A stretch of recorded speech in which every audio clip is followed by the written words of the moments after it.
रंगाबाज हो, कोई रंगाबाज हो।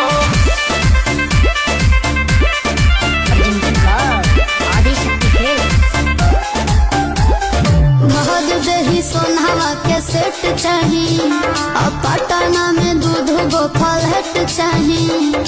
एक 1 BHK, एक 2 BHK, एक में मैं रहूंगी और एक में जिम करूंगी। ओके जाना?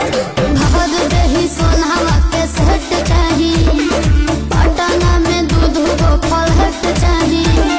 अरे एक करे जा, तू जितना खर्चा करेबू हम उतना खर्चा करब। ओकरा खातिर हम भागल ना हई। आ जदि हमरा के छोड़ के गइलू तो बुझ लीह हम संतोष पागल नहीं। बन बुझे ज्यादा तू चिराई उड़न बाज हो तो बुझ ली हम हई रंगाबाज हो। तू जानत हुआ कि हम ग्रेड ए पढ़ नहीं।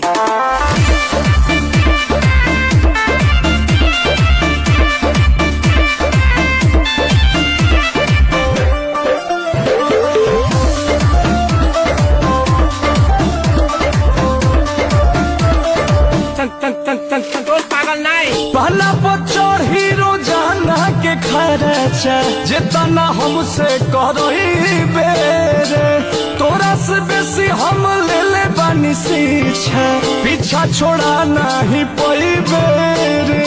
अच्छा के प्यार में हिसाब ना करो, माहौल खराब ना करो। बुझलो? अरे करे जा, जितना तोहरा से रात में बात कइले बानी न उतना केहू औरी खाती जागल ना है।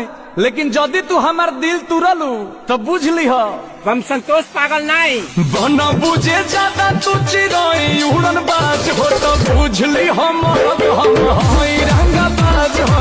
बुझ ली हम हई रंगाबाज हो। मारम ना एक फट की एको भाषा ना बोलबा कोनो विषय में। हई रंगाबाज हो, हई रंगाबाज हो।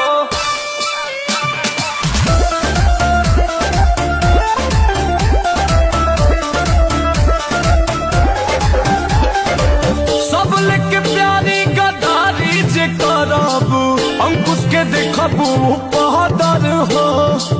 मन पुना बात औकात पे ले आ देव, लभ में हो जाला महदर हो।